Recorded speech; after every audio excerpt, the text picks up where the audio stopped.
बिस्मिल्लाहिर्रहमानिर्रहीम अस्सलाम वालेकुम। तो डियर स्टूडेंट्स, इस एरोमेटिक हाइड्रोकार्बन वाले चैप्टर के स्टार्ट में हमने ये बात की थी कि जो एरोमेटिक कंपाउंड्स होते हैं, जो बेंजीन होती है, ये एक्स्ट्रा स्टेबल होती है। इसकी स्टेबिलिटी अल्कीन और अल्काइंस के मुकाबले में ज़्यादा होती है। क्यों ये एक्स्ट्रा स्टेबल होती है, इसकी वजह क्या है, कैसे इसको एक्सप्लेन किया जाता है, तो उसी को आज हम डिस्कस करने जा रहे हैं कि बेंजीन की जो एक्स्ट्रा स्टेबिलिटी है उसको हम एक्सप्लेन कैसे करते हैं। दो मेथड्स हम यहाँ पे यूज़ करेंगे बेंजीन की स्टेबिलिटी को एक्सप्लेन करने के लिए। पहला मेथड होगा हीट ऑफ हाइड्रोजनेशन और सेकंड मेथड होगा रेजोनेंस मेथड। तो इन दोनों मेथड्स को यूज़ करते हुए बेंजीन की जो एक्स्ट्रा स्टेबिलिटी है उसको एक्सप्लेन किया जाता है कि बेंजीन एक्स्ट्रा स्टेबल मॉलिक्यूल है। तो पहला मेथड हम डिस्कस करने जा रहे हैं बाय हीट ऑफ हाइड्रोजनेशन। इसका मतलब क्या है कि जब किसी भी अनसैचुरेटेड कंपाउंड में हाइड्रोजन को ऐड किया जाता है, हाइड्रोजन का एडिशन करते हैं। ये हम अल्कीन और अल्काइंस के अंदर पढ़ भी चुके हैं हीट ऑफ हाइड्रोजनेशन को। जब अनसैचुरेटेड कंपाउंड में हाइड्रोजन को ऐड करते हैं उस वक्त जो हीट रिलीज़ होती है उसको हम हीट ऑफ हाइड्रोजनेशन कहते हैं।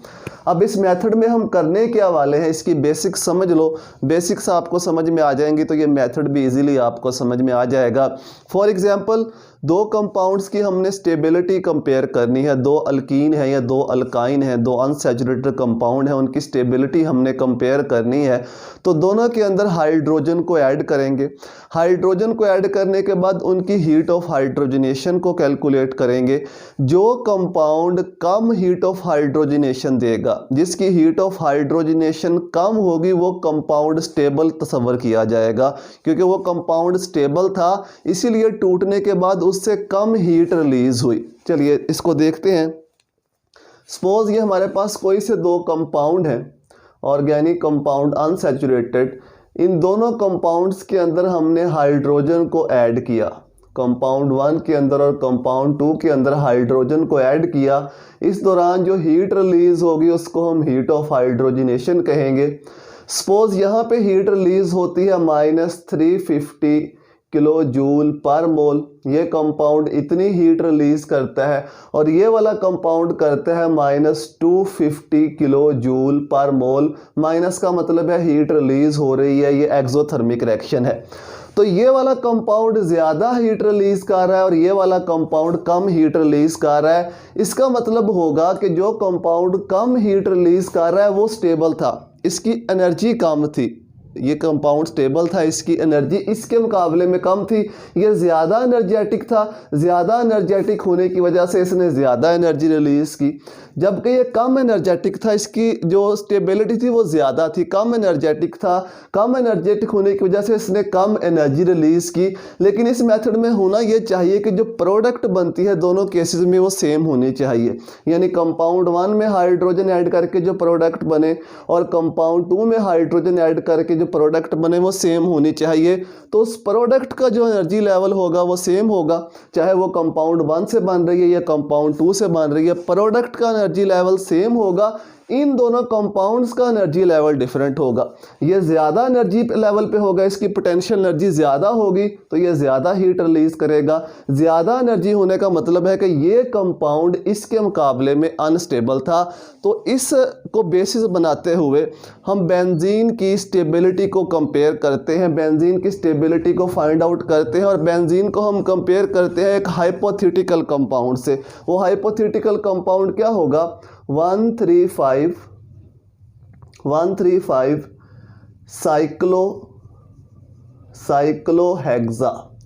साइक्लोहेक्सा ट्राइइन। ये एक हाइपोथेटिकल कंपाउंड है। इस कंपाउंड के साथ बेंजीन की हीट ऑफ हाइड्रोजनेशन को हम कंपेयर करेंगे। जब कंपेयर करेंगे देखेंगे कितना डिफरेंस आ रहा है। अगर तो बेंजीन इस हाइपोथेटिकल कंपाउंड के मुकाबले में कम हीट रिलीज कर रही है तो बेंजीन एक्स्ट्रा स्टेबल है। कितनी स्टेबल है वो दोनों का एनर्जी डिफरेंस देखेंगे कि बेंजीन इसके मुकाबले में कितनी हीट कम रिलीज कर रहा है। तो इसको हम सीक्वेंस में लेके चलेंगे। इस कंपाउंड तक पहुंचने के लिए इसको सीक्वेंस में लेके चलेंगे। पहले नंबर पे हम लेंगे साइक्लोहेक्सीन। साइक्लोहेक्सीन में एक डबल बॉन्ड है, नाम भी इसका याद रखना है, साइक्लोहेक्सीन। एक डबल बॉन्ड है तो 1 मोल हाइड्रोजन ऐड हो सकता है या 1 मॉलिक्यूल हाइड्रोजन ऐड हो सकता है। आपको पता है निकल की मौजूदगी में थोड़ा हीट भी करना पड़ता है, तो ये प्रोडक्ट बन जाएगी साइक्लोहेक्सेन। ये डबल बॉन्ड ख़त्म हो जाएगा, प्रोडक्ट बन जाएगी साइक्लोहेक्सेन, साइक्लोहेक्सेन। और इस दौरान जो एनर्जी रिलीज़ होगी वो होगी -119.5 किलो जूल पर मोल। यानी कि जब हम इस कंपाउंड में हाइड्रोजन को ऐड करते हैं तो इतनी एनर्जी रिलीज़ होती है और प्रोडक्ट बनती है साइक्लोहेक्सेन। अब सेकंड नंबर पे आ जाओ। सेकंड नंबर पे 2 डबल बॉन्ड, एक यहाँ पे डबल बॉन्ड और एक यहाँ पे डबल बॉन्ड। इसका क्या नाम होगा? इसका नाम होगा 1,3 साइक्लोहेक्सा डाइईन। डाइईन मतलब इसमें 2 डबल बॉन्ड है तो इसको डाई कहेंगे। एक की पोजीशन 1 है डबल बॉन्ड की, एक की 3 है, तो इसमें 2 डबल बॉन्ड है तो इसके अंदर 2 मॉलिक्यूल हाइड्रोजन के ऐड हो सकते हैं। कंडीशंस वही रहेंगी, निकल की मौजूदगी में थोड़ा हीट करेंगे, अगेन प्रोडक्ट यही बनेगी साइक्लोहेक्सेन। प्रोडक्ट साइक्लोहेक्सेन ही बनेगी, साइक्लोहेक्सेन। अब इसका मतलब ये है यहाँ पे 1 डबल बॉन्ड था, यहाँ पे 2 डबल बॉन्ड है, तो यहाँ पे जो एनर्जी रिलीज़ होनी चाहिए इसके मुकाबले में डबल होनी चाहिए। तकरीबन कितना बनता है डबल? ये बनता है -239.5, 239 बनता है, 239 किलो जूल पर मोल। लेकिन जो एक्चुअल वैल्यू आती है जब इस मॉलिक्यूल में हम हाइड्रोजन को ऐड करते हैं तो एक्चुअल वैल्यू थोड़ी सी इससे कम आती है, थोड़ी सी इससे कम आती है, -231 किलो जूल पर मोल इतना आता है एक्चुअल। इसका मतलब है कि ये जो मॉलिक्यूल जो हमने हाइपोथेटिकल कैलकुलेट किया है, जो एक्चुअल मॉलिक्यूल है वो इससे थोड़ा सा स्टेबल होता है। कितना डिफरेंस आ रहा है? थोड़ी सी हीट कम रिलीज़ होती है जब हम एक्चुअली इस मॉलिक्यूल के अंदर हाइड्रोजन को ऐड करते हैं। ये वाला डाटा तो हमने यहाँ से लिया ना कि अगर 1 डबल बॉन्ड था तो यहाँ पे 2 डबल बॉन्ड है तो इतनी हीट रिलीज़ होनी चाहिए, लेकिन एक्चुअली कितनी होती है? वो इतनी होती है। तो इसका मतलब है कि हाइपोथेटिकल के मुकाबले में जो एक्चुअल मॉलिक्यूल है वो थोड़ा सा स्टेबल है। यहाँ पे मैंने आपको यही बताया था कि जो मॉलिक्यूल स्टेबल होगा वो कम हीट रिलीज़ करेगा। स्टेबल क्यों होता है उसकी रीज़न भी बताता है। उसकी रीज़न वो ये बताता है कि ये वाले जो डबल बॉन्ड है ये आपस में कंजुगेशन में होते हैं, ये पाई इलेक्ट्रॉन्स आपस में कंजुगेशन में होते हैं, रेजोनेंस में होते हैं, और रेजोनेंस स्टेबिलिटी क्रिएट करती है जैसा कि बेंजीन के अंदर होता है। चूँकि यहाँ पे कंजुगेशन होती है, उस कंजुगेशन की वजह से ये मॉलिक्यूल थोड़ा सा स्टेबल हो जाता है, इसलिए हाइपोथेटिकल के मुकाबले में जो एक्चुअल मॉलिक्यूल है वो थोड़ी कम हीट रिलीज़ करता है, थोड़ा स्टेबल होता है इस कंजुगेशन की वजह से। अब आते हैं हाइपोथेटिकल मॉलिक्यूल की तरफ। कौन सा मॉलिक्यूल था? 1,3,5 साइक्लोहेक्सा ट्राइईन। अब हो जाएंगे यहाँ पे 3 डबल बॉन्ड, 1 पोजीशन पे, 3 पोजीशन पे और 5 पोजीशन पे। 3 डबल बॉन्ड है तो 3 हाइड्रोजन के मॉलिक्यूल ऐड हो सकते हैं। ये हाइपोथेटिकल मॉलिक्यूल है, ऐसा कोई मॉलिक्यूल एक्चुअली एग्जिस्ट नहीं करता, इस बात को जहन में रखना है। बेंजीन को हम ऐसे रिप्रेजेंट तो कर देते हैं, लेकिन ये वाले जो डबल बॉन्ड हैं ये लोकलाइज्ड नहीं होते कभी भी, ये हमेशा रिंग के अंदर डीलोकलाइज्ड फॉर्म में होते हैं। ये अभी हम अगले टॉपिक के अंदर डिस्कस भी करेंगे इसे। ये वाला जो डबल बॉन्ड है ये लोकलाइज्ड नहीं होते, इसलिए हमने इसको हाइपोथेटिकल मॉलिक्यूल कहा है, क्योंकि ऐसा कोई मॉलिक्यूल एक्चुअली एग्जिस्ट नहीं करता जिसमें ये लोकलाइज्ड बॉन्ड हो, यानी इन बॉन्ड्स की पोजीशन फिक्स हो, ऐसा कोई मॉलिक्यूल एग्जिस्ट नहीं करता। तो जब हाइड्रोजन को ऐड करेंगे ये हाइपोथेटिकल मॉलिक्यूल के अंदर तो अगेन प्रोडक्ट क्या बनेगी? साइक्लोहेक्सेन। तीनों डबल बॉन्ड खत्म हो जाएंगे, साइक्लोहेक्सेन बन जाएगी, साइक्लोहेक्सेन।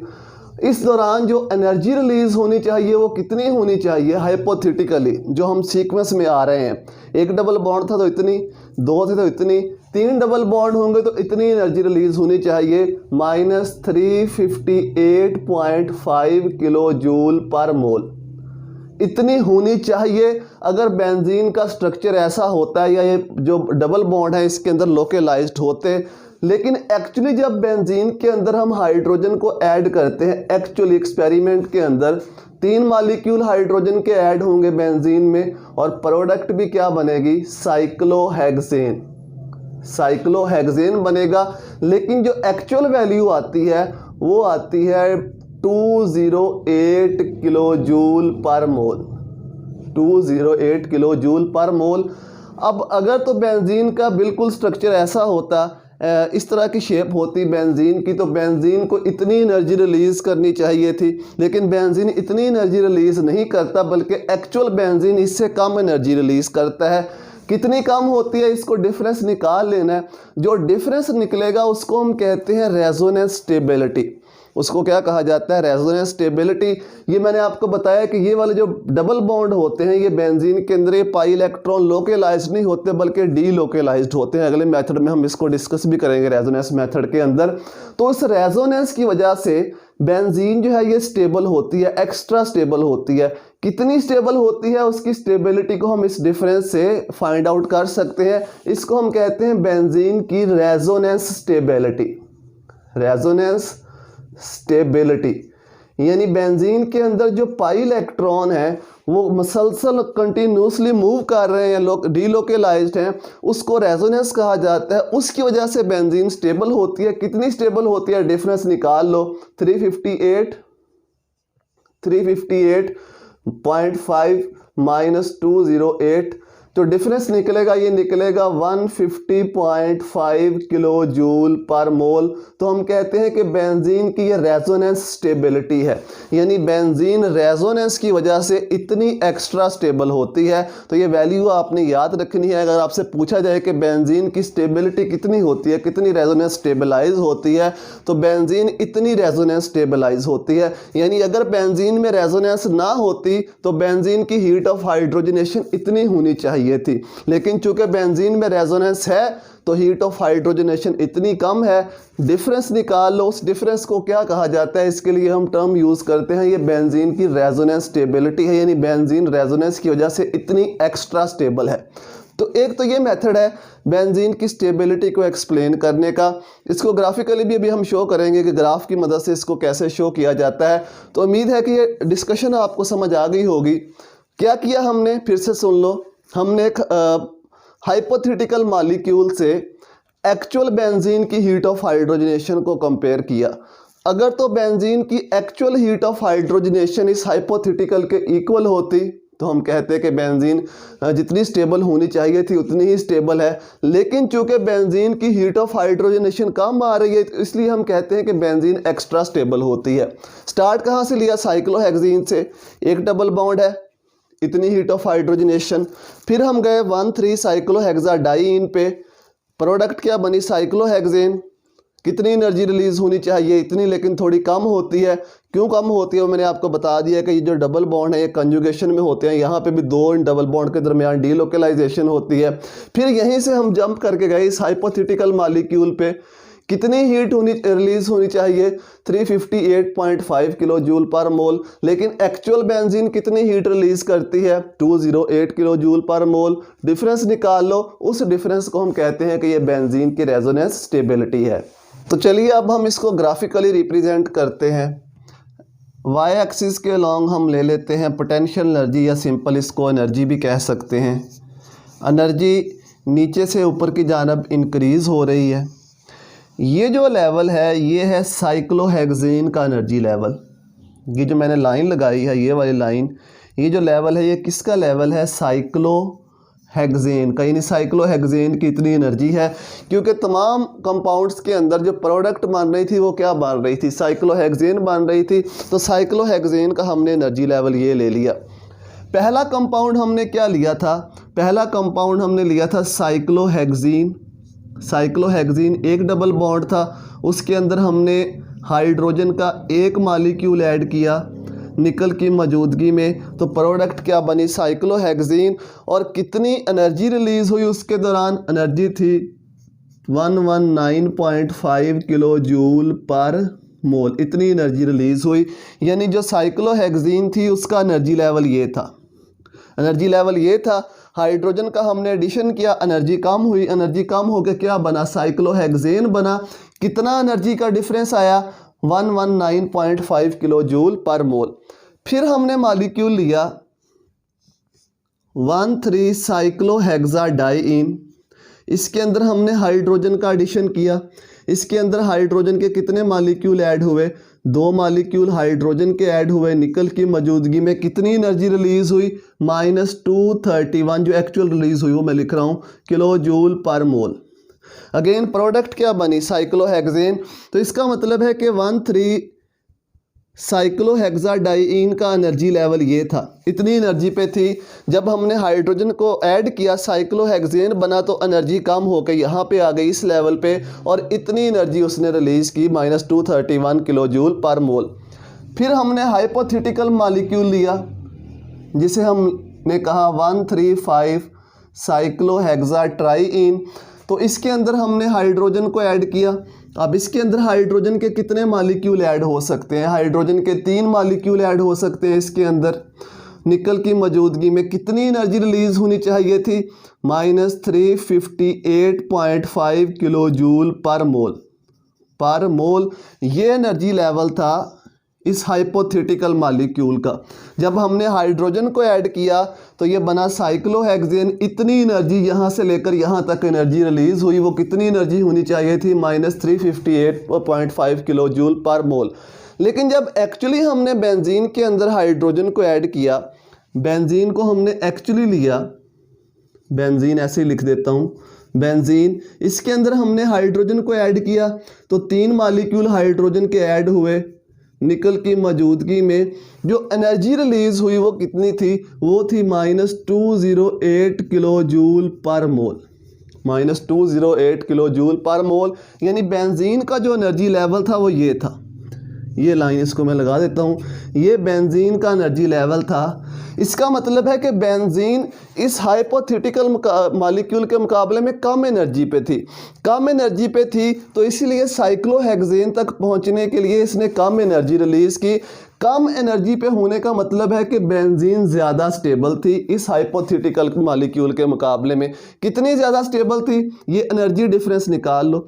ये हाइपोथेटिकल मॉलिक्यूल का एनर्जी लेवल है, ये बेंजीन का एनर्जी लेवल है। ये जो गैप है, ये डिफरेंस कितना आता है? 150 किलो जूल पर मोल, जिसको हम क्या कहते हैं? बेंजीन की रेजोनेंस स्टेबिलिटी। यानी बेंजीन रेजोनेंस की वजह से इतनी एक्स्ट्रा स्टेबल होती है। तो उम्मीद है ये ग्राफ से आपको बेहतर समझ आया होगा कि बेंजीन की स्टेबिलिटी को हम कैसे एक्सप्लेन करते हैं। ये लाइन एनर्जी को रिप्रेजेंट करती है। जितना ऊपर होगा मॉलिक्यूल यहाँ पे उसकी एनर्जी उतनी ज़्यादा होगी, उसको साइक्लोहेक्सेन तक पहुँचने के लिए उतनी ज़्यादा एनर्जी रिलीज़ करनी पड़ेगी। हाई होने का मतलब है, ज़्यादा एनर्जी होने का मतलब है कि वो मॉलिक्यूल अनस्टेबल है।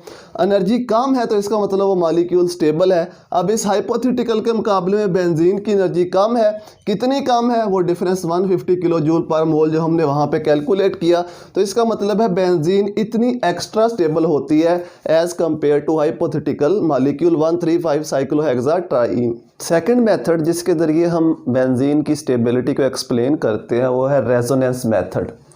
अब ये रेजोनेंस होता क्या है, पहले इसकी डेफिनेशन देख लेते हैं। Phenomena in which more than one lever structures can be written for a compound.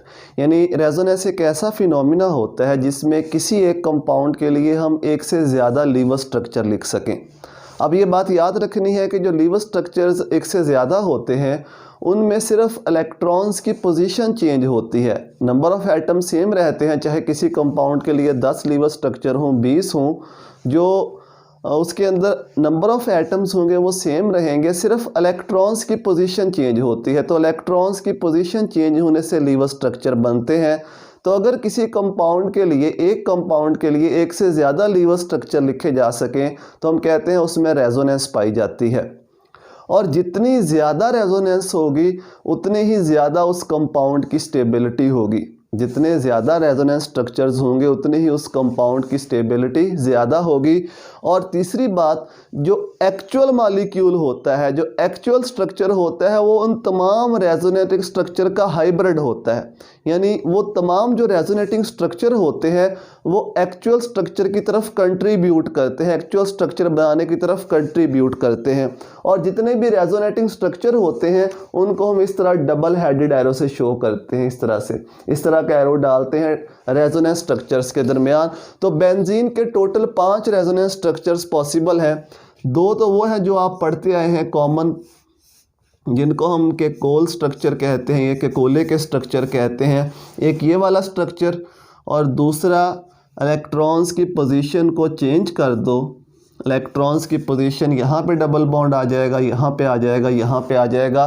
तो ये दोनों जो हैं ये कैकोल स्ट्रक्चर हैं, कैकोल स्ट्रक्चर्स। इसके अलावा 3 और भी हैं जिनको हम कॉमनली डिस्कस नहीं करते क्योंकि उनकी कंट्रीब्यूशन बहुत कम होती है बेंजीन के एक्चुअल स्ट्रक्चर की तरफ। उनको हम कहते हैं डीवार स्ट्रक्चर्स या डीवेयर स्ट्रक्चर्स भी पढ़ लेते हैं। तो वो कुछ इस तरह से हैं, यहाँ से यहाँ, फिर यहाँ पे इस तरह से सेकंड जो है वो इस तरह से होगा, यहाँ पे डबल बॉन्ड यहाँ पे, और थर्ड जो है वो इस तरह से होगा लाइक दिस, लंबा बॉन्ड यहाँ पे होगा, फिर यहाँ पे और यहाँ पे। इसको हम डीवार स्ट्रक्चर्स या डीवेयर स्ट्रक्चर्स भी पढ़ लेते हैं। तो ये टोटल 5 बेंजीन के रेजोनेटिंग स्ट्रक्चर्स पॉसिबल हैं। कॉमनली हम यही पढ़ते हैं क्योंकि इनकी कंट्रीब्यूशन ज़्यादा होती है। ये वाले स्ट्रक्चर जो है इनकी कंट्रीब्यूशन बहुत कम होती है। एक्चुअल स्ट्रक्चर की तरफ ये 90% तक कंट्रीब्यूट करते हैं, इनकी कंट्रीब्यूशन तकरीबन 10% तक होती है, इसलिए इनको डिस्कस ही नहीं किया जाता। बेंजीन को हम इन दोनों स्ट्रक्चर्स के ज़रिए एक्सप्लेन करते हैं। जब बेंजीन को डिस्कस करते हैं या तो उसका स्ट्रक्चर ऐसे लिखा जाता है या इस तरह से लिखा जाता है। अब इन तमाम स्ट्रक्चर्स के अंदर अगर आप देखें तो पाई इलेक्ट्रॉन्स की पोजीशन चेंज हो रही है। जो पाई इलेक्ट्रॉन्स हैं उनकी पोजीशन अगर इसको 1 कर लें, 2, 3, 4, 5 और 6, यहाँ पे जो पाई बॉन्ड है 1, 2, 3, 4, 5, 6 के दरमियान है। इस तरह से यहाँ पे जो पाई बॉन्ड है 1, 2, 3, 4, 5, 6, 2 और 3 के दरमियान, 4 और 5 के दरमियान, 6 और 1 के दरमियान, तो पाई बॉन्ड की पोजीशन चेंज हो रही है। यहाँ पे भी नंबरिंग कर लो 1, 2, 3, 4, 5, 6, 1, 2, 3, 4, 5 एंड 6, 1, 2, 3, 4, 5 एंड 6। यहाँ पे देखें जो लॉन्ग बॉन्ड है वो कार्बन नंबर 1 और 4 के दरमियान है, 2 और 5 के दरमियान लॉन्ग बॉन्ड है, 3 और 6 के दरमियान लॉन्ग बॉन्ड है। ये जो स्ट्रक्चर्स हैं ये एनर्जेटिकली फेवरेबल नहीं है क्योंकि इसके बारे में कहा जाता है कि इतना लंबा कोवलेंट बॉन्ड बनना पॉसिबल नहीं है। कार्बन नंबर 1 से लेकर कार्बन नंबर 4 के दरमियान ये डिस्टेंस बहुत ज़्यादा है, तो इतना जो लंबा बॉन्ड है वो एनर्जेटिकली पॉसिबल नहीं है।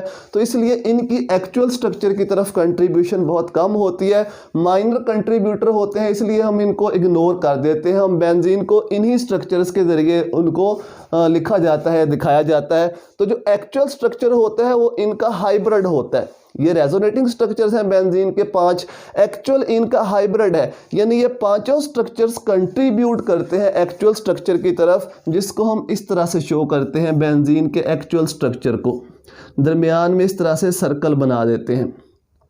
इसका मतलब ये है कि जो पाई इलेक्ट्रॉन्स होते हैं बेंजीन के अंदर, ये वाले पाई इलेक्ट्रॉन ये लोकेलाइज्ड नहीं है, ये क्या होते हैं, डीलोकेलाइज्ड।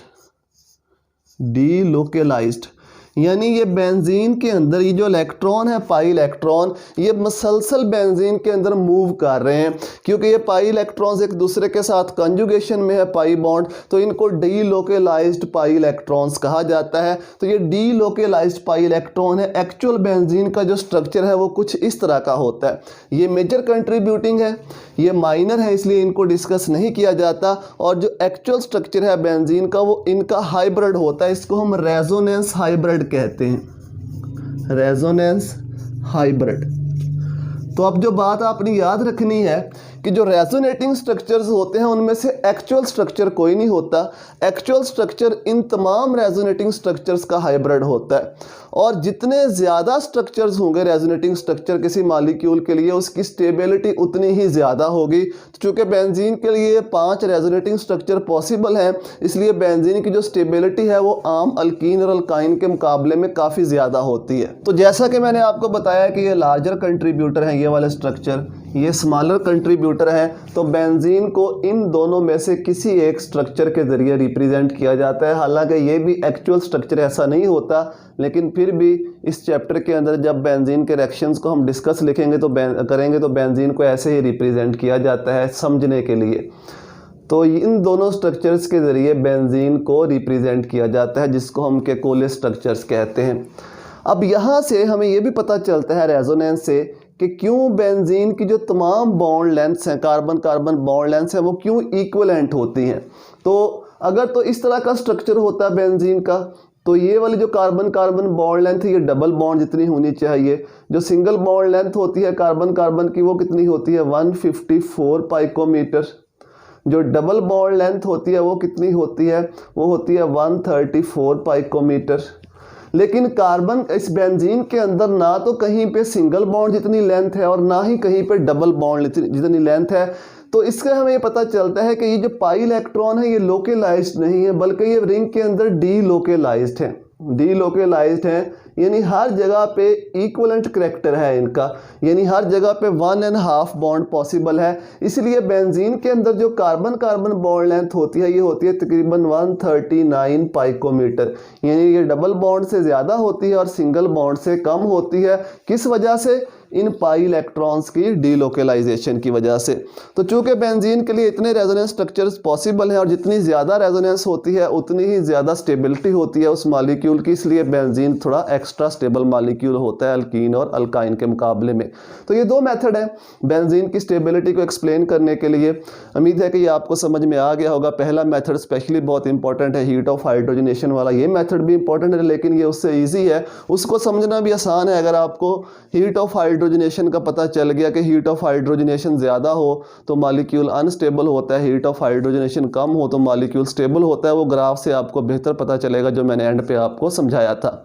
तो अगर आपको ये वीडियोस हेल्पफुल लगती हैं अपने दोस्तों के साथ शेयर करें, उनको बताएं ताकि वो भी हेल्प ले सकें। अगर वीडियोस अच्छी लगती हैं वीडियो को लाइक भी कर दिया करें। दुआओं में याद रखिएगा। अल्लाह हाफिज़।